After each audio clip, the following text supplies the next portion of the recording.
What's up, y'all? It's your girl Sakina, and I'm back for another review. This is my review for Love and Marriage Huntsville. This is season 3, episode. I have no idea because DirecTV is labeling this season 2, episode 32. I don't know what's going on with them, but obviously it's off. Y'all see it in the title of the video, so it don't matter anyway. Excuse my voice, or excuse my voice. You know, us black people, we always skipping over a letter, child. Out here sounding like Tisha. Excuse my voice, okay? Y'all, I've been kicking it for the past 3 weeks. Y'all know, like I said, I don't really go outside too much. But when I do get around my folks, I be loud and we be laughing and all of that. So my voice get a little raspy. So excuse me if the voice is a little off today. But let's go ahead and hop right into this episode because your girl is tired and I'm ready to chill for the rest of the night. So it opens up with Marcel talking to Martell, and he was saying that basically it's the end of the trip. So they're getting ready to go home. Now Marcel in his confessional was saying that it was a good trip, even though they had some bumps in the road. And a lot of people got a lot of things off their chest.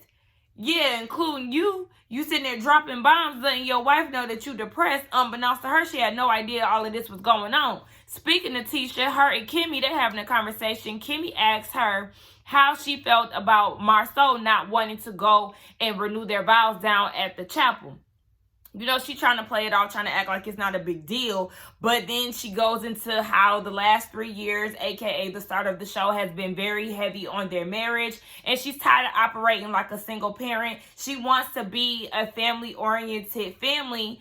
And that's just not how it is with them, because Marcel is continuously blaming work on why he is not around. In all reality, he just don't really care to be around you and your kids. I'm sorry, sis, but that is what it is, because he obviously does not care for you in the way that you want to be cared for, and he's not tending to your children the way that you would want him to tend to them, okay? You're literally in a marriage for 15 years, and you're operating as a single parent, going on trips with your children, whose dad lives in the same household with you. Y'all took each other's hand in marriage and all of that.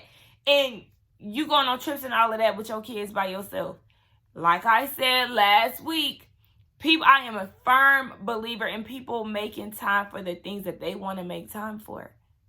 Y'all are not at the top of his list.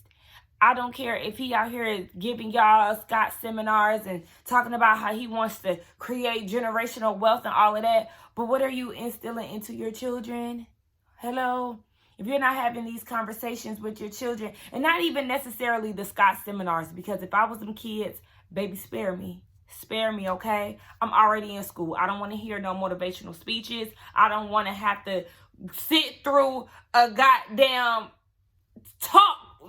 Y'all know how I feel about just hearing them right now. Like, it's just the thought of them getting ready to say a speech is just turning me off. But no, don't nobody want to hear none of that, okay? But the thing is, like, do you joke with your kids? Do you, I don't know, go play kickball with them? Like, little stuff like that. It's not always something that you need to, like, you don't need to preach to me all the time. But, like, are you actually spending quality time with your children? And obviously, he's not doing that. This brings Tisha to tears. And I'm like, yeah, go ahead, girl. Stop trying to fight them tears.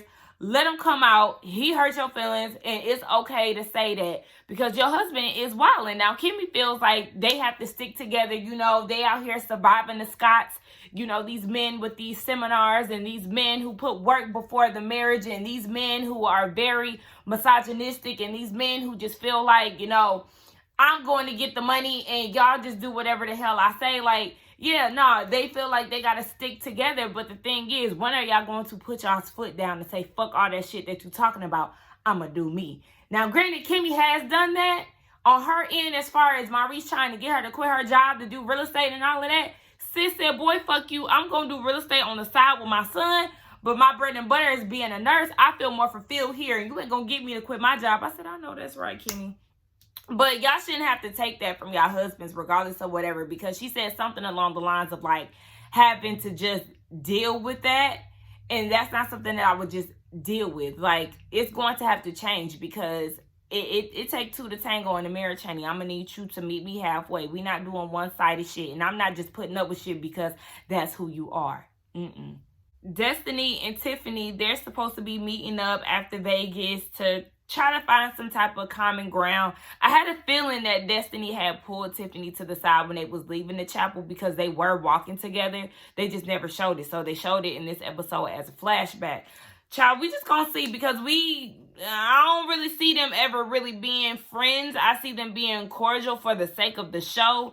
But I am interested to see how this little spa day or nail salon visit is going to go between the two of them. Now, the men get together with the exception of Lou, and they have a conversation about depression. Now, Martell is telling Marceau that what he shared with them the night before made him kind of think back, like, you know, I might be suffering from depression too, and just not really understanding that is what it is, and that I'm just coasting through and, you know, going through the motions. And I could see Martell being depressed because he went through a major life change. He got a divorce. He's not around his family like that anymore. He's with somebody that he truly does not want to be with. He has lost his whole way of life as far as working and having these contracts and things like that. Like, things are not the same in his life anymore. So I can totally see him drifting off into depression, because that is definitely a lot. And Marceau was saying that he would never do what he's doing now again. He would never take money over time. And I was like,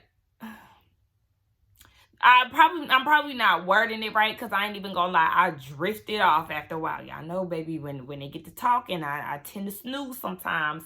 But he was basically saying that, yeah, he doesn't want to work so hard for money. I mean, use so much time up for money anymore. And I'm like, he worded it as if it was something that he's currently doing that and that he hasn't done in the past. But I'm like, Tisha is always on you about spending time with the family. So this doesn't sound like something that has happened even before the show aired. I feel like this is something that has been within y'all's marriage for the past 15 years. I feel like this is just a part of you. So it sounds good, but I'm not buying it. You already know that you have some type of depression, but you won't even take the steps that's needed to go to therapy. You won't even talk to Dr. Francis for marriage counseling. I could damn sure not see you going to therapy for your depression, because obviously you're going to need to talk it out. And fuck all of that, I don't want people in my business type of situations. Therapy is therapeutic. It's going to help you get through the things that you're facing in your life. Like, Black men really need to start taking therapy a lot more serious. And I feel like, Marceau, you already know what the situation is, so it's time for you to go ahead and heal yourself. Like, do what you need to do. And Maurice was saying the same thing about how he's constantly, because Marceau was saying, like, his mind is constantly racing. Like, he always got something going on. He's never really settled in his mind. And Maurice could relate to that. But yeah, y'all need to learn how to get y'all work-life balance in order. Y'all constantly chasing the bag, and then y'all realize that y'all miss out on the important things in life. First of all, your peace of mind, relaxation, okay? You have to relax during all these stressful times. And, you know, constantly working, it definitely builds up stress. Baby, nobody need all of that. You need to also spend time with your family. Maurice, you doing all this working and you got your son here. You need to get both of y'all really are the same person. Marceau and Maurice chasing the bag and not really that present. Now, you know, obviously Maurice show a lot more love to his kid compared to Marceau, and how he's just so neglectful to his children and not really interested in their dietary lifestyles and all of that, child. But yeah, bottom line, y'all need to go get therapy and work on y'all work-life balance. Child, Mel talking about some she don't want her peace to be disturbed. Girl, you're not innocent in this situation, Mel. I'm gonna need you to go ahead and stop and take accountability for the foolishness and you engaging in the bullshit with Martell, because at the end of the day, you did start some of that shit at that table. You started that situation. You also started it when y'all was in the room, when you started doing all that yapping when he was leaving and trying to bring him back so you can argue. So, girl, cut it out. So everybody is back in Huntsville, and we see that Mel is down at her office looking amazing. Her wig, her outfit. She looked great. Now, once I realized what she was doing, I was like, girl, you needed all of that cute outfit just to, you know, put your packages in the mail. I mean, granted, you know, sometimes you do have to spruce yourself up to get in that mode. So maybe that's what she was doing. On top of that, they are filming a show, so why not get cute? But Tiffany is there, and she wanted to talk to Mel because she had been reaching out to her and she wasn't able to get in touch with Mel. So Mel is back there packaging up some merch that she has. It's called God Said Go, and it stems from her being on social media one day and somebody telling her that she needs to go pray about it, and she said that she did, and God said go. So she's using this as an opportunity to, you know, make some coins. She was also saying that you can use this for different reasons, you know, relationships, friendships, all of that stuff. Anyway, Tiffany is like, yeah, girl, I've been texting you. You ain't been reaching out like, what's up? We trying to get you these interns. Mel isn't responding because the whole Vegas situation with Martell has thrown her off of her rocker.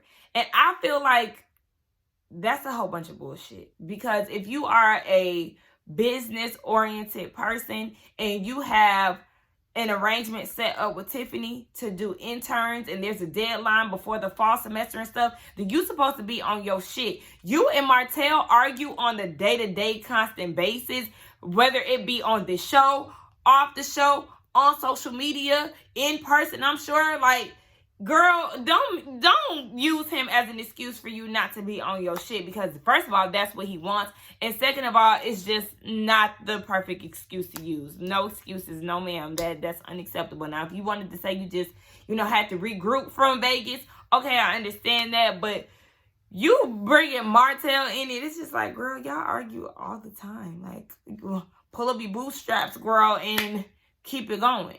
So then Mel brings up Destiny, and I think she said she wanted to apologize on behalf of Destiny for Destiny saying that she was going to drag Tiffany and all of that. Listen, they both grown. You don't have to apologize on behalf of nobody, okay? Tiffany was talking her shit. She was holding her own. I didn't see her walking out crying and, you know, all that extra shit. She gonna be all right. What Destiny said was not affecting her in the slightest, I'm sure.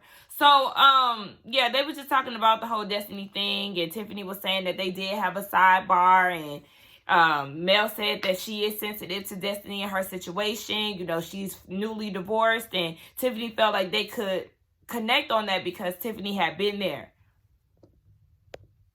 Oh, my bad, y'all. But yeah, Tiffany felt like they could connect because she's been there before, and she said, child something, you know, they always think that they know everything, her and her husband. So, child, like I said, we just gonna see whenever they get together. So, Martell and Lil Martell, they go to check out Lou at the gym with his kids and trying to get him acquainted with the sport of baseball. Y'all know that's where all the money is at, okay? In sports, you want to make a real coin, then you need to go over there and play some baseball, okay? Fuck the NFL, fuck going to the NBA. The guaranteed money is in baseball, just for people who did not know. Baby, he was so eager to play. I said, oh my gosh, okay, just hold on, wait. Yeah, wait, hold on. You don't have to throw it so fast. Let's slow it down a little bit. Let's swing the bat a little bit slower. Like, hold on, it's not going nowhere. But you know, that's how kids are anyway. But he's so cute. He looked just like Martell and Mel, like the perfect blend of them. So Lou and Martell, they go off to the side and they have a conversation. Lou want to know what was going on with him and Mel in Vegas because they was just doing way too much. You know, they just go tit for tat with each other. And just like Martell said, they know how to push each other's buttons. So that's the thing. It's not even a matter of him necessarily going to anger management, because that's what Lou suggested. And I was like, I don't necessarily think that he's like to the point where he needs anger management. It's just the fact that they know each other's triggers, so they play on that, and that's what fuels the fire that has already started between them, and that's what keeps them going and going. So it's just a toxic relationship, a toxic situation when it comes down to them being in the same room for too long.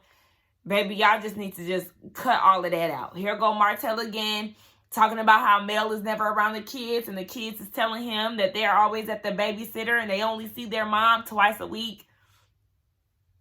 You want me to believe that? Because I don't.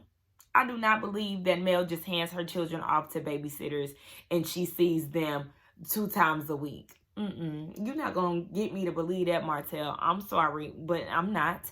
So, yeah, now all of a sudden he wants to get, I was about to say full control. He wants full custody. Boy, please. Like we already said earlier on in the season, honey, you don't want them kids. You just doing that to spite their mama. Cut that shit out, because here you go with that toxic bullshit again. So the Scott couples go out to dinner. You know, the ladies have squashed their beef or their situation. So this is just a way for them to really start making some type of strides. And they also want to check on Marcel after he didn't let them know that he was depressed out in Vegas. Speaking of that, he talking about some, I know what I said to y'all in Vegas, but I'm not going to do anything about it. Why not? Why not? Like, this is what I was just talking about earlier. Like, black men don't take mental health serious enough for my liking. Like, then if that's the case, you could have kept all of that to yourself. Because he talking about, I don't know if I'm just self-analyzing. I guess he done got on Google and looked up the symptoms and was like, I guess I'm depressed. He don't know if he depressed or he's stressed. Baby, it's a mix of both, okay? We can clearly see that. And, Tisha is worried about this. Maurice is looking like, wait, what? Why not go seek professional help so they can properly diagnose you? Because you don't know if it's depression or if you're just stressed.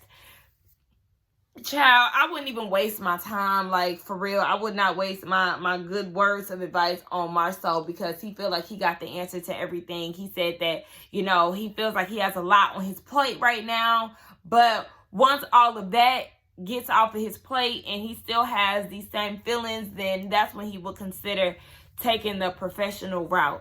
But you should have been did that. If you really care for yourself and if you really poured into yourself, then you would really go and get yourself checked out to see whether or not you're really depressed or if you're really just dealing with a high level of stress. Nonetheless, child, Tisha, you got to deal with that, girl, not us. We just here to watch and give our opinions. So Tisha wants to be there for her husband, as any wife would. And she was like, just let me know what I could do to help, because I don't want to lose you. And he was like, you can listen more. And then he goes into something about if you start to say something and I say something, but you continue to say the same thing. He said something, child, y'all know, just circles, talking in circles. Maybe I don't know what you're talking about, huh? So Tisha said in her confessional, him saying that she doesn't listen is like, excuse me? All I do is listen to you. Hello?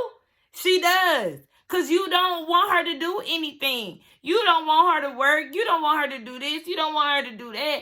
Everything is based on your decisions pretty much in y'all's marriage. All she do is listen to you. I'm going to have to give her that. Yes, she do listen to you. She fall for the okie doke when you're lying. Baby, she is under your little spell. And I think you need to give her a little more credit than what you trying to give, Marcel. So Tisha feels like, this is something that you should let me know. I'm your wife.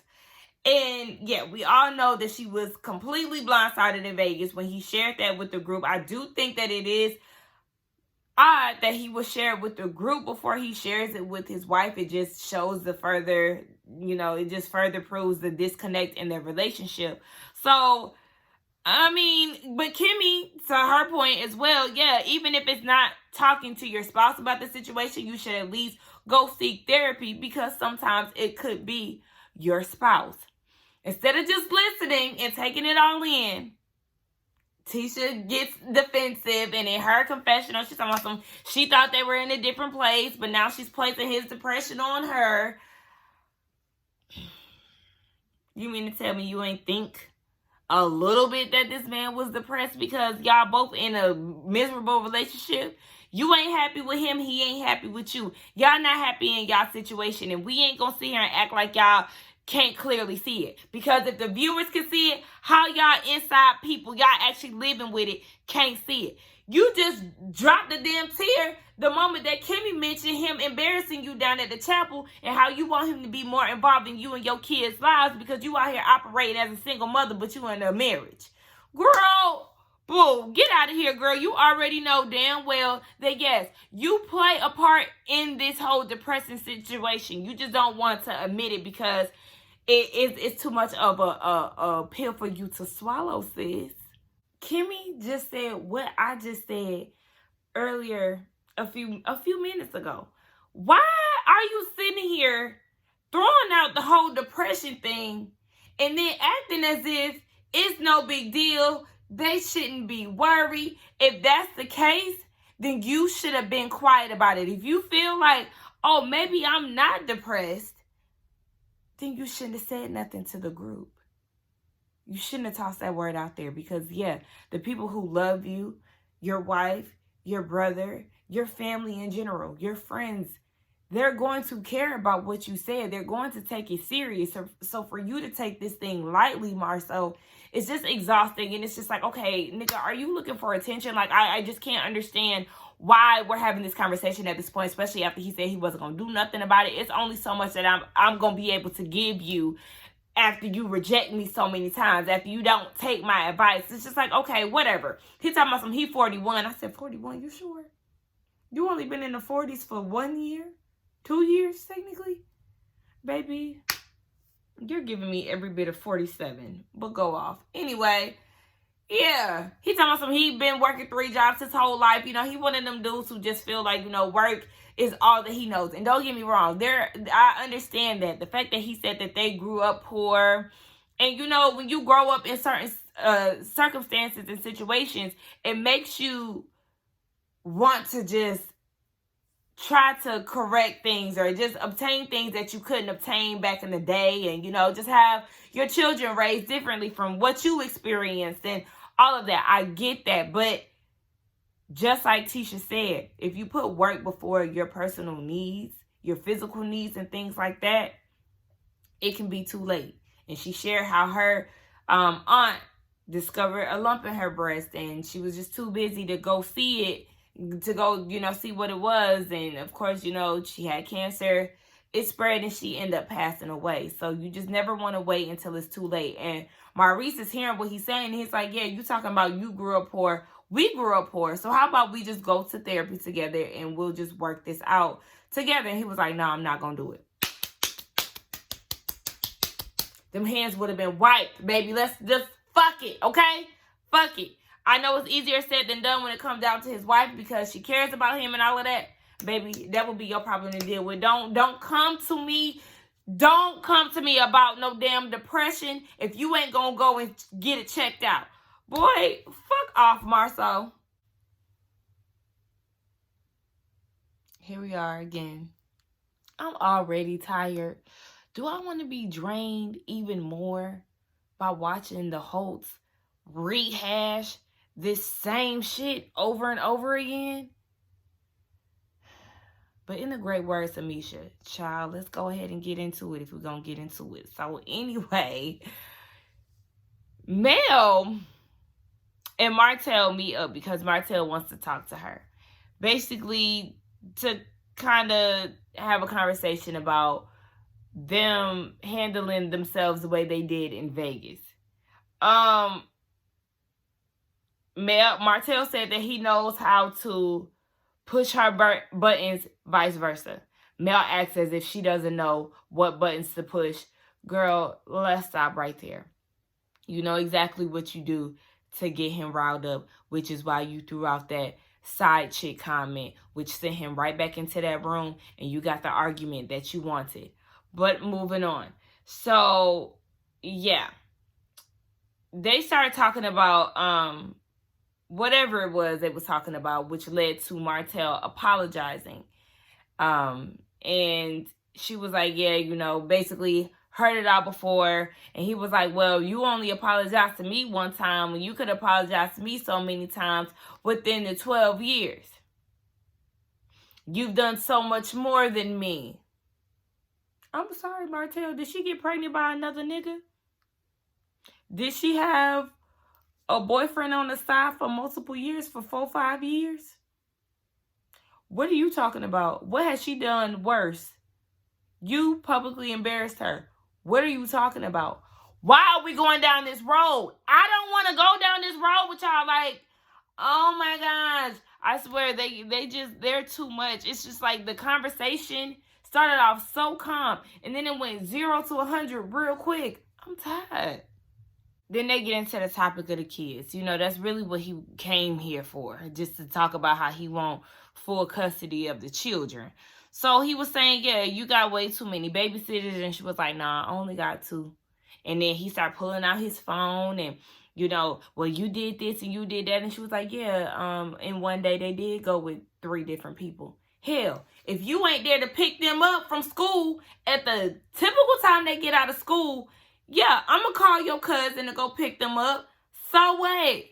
What does that matter? Maybe if you would have kept your dick in your pants, we could have still been in the same household running this shit like a team. And you'll be more aware of where your children are. Like, Martell, when he does that fuck shit right there, that's the shit that really sends me. Because first of all, yeah, you're saying shit like, she has multiple babysitters. She ain't never around. She cheated on you, or she did worse than you. Like, this is the shit that will make me just walk away from you. Baby, there's literally no need to talk to you because you're trying me and you're trying to knock me off. And there's no resolve in having a conversation between the two of them. Like, so yeah, she's trying to give him a breakdown of where the children were, what they've been doing, blah, blah, blah. He trying to take notes in his phone. It's so uncalled for. Like, where you be at? Where you be at? Because, I mean, didn't you lose business deals and shit? What are you doing for work? So where you spend all your time at? Huh? You be at Arian house? I mean, what are you doing with your time? I would like for him to give a rundown of where he be at and why he can't go pick up his kids and why he can't spend more time with his children. Just like Mel said, you be trying to figure out where she at just so you can try to use that against her. I wouldn't tell that nigga shit either. Baby, if you want to see your kids, just let me know. But yeah, just know they at your mama's house. They at your cousin's house. They in Atlanta with their uncle. Baby, they with me. Relax, Martell, because you not winning in this case. You want the kids full time. You're willing to work around your schedule to be with your children. But you don't be nowhere to be found when she needs you. I'm sure if she can call on you, you would be the first person to watch your kids. It's not making sense to me. I'm glad Mel finally decided to walk away from the bullshit because he was definitely trying to take her there. Like, for real, for real. So, child, let's just wrap this up because I'm tired and I'm tired of talking about Mel and Martell. Apparently there is going to be, I don't know if this was like the mid-season finale or what, but they'll be coming back at some point. I haven't watched it yet because I got it on pause, so I'm sorry y'all will not be getting a reaction because I'm just ready to wrap it up, okay? Let's get down in the comments and talk, y'all. Let me know what y'all thought about this episode along with this review. I will see y'all tomorrow for Potomac. You know, we doing the panel tomorrow night as well. And next Friday, our show is coming back on, okay? So y'all be looking out for the Ready to Love review. Ooh, y'all can't wait. But yes, let's get down in the comments and talk. Like I said, don't forget to like, comment, and subscribe to my channel. And I will see y'all in the next one. Bye.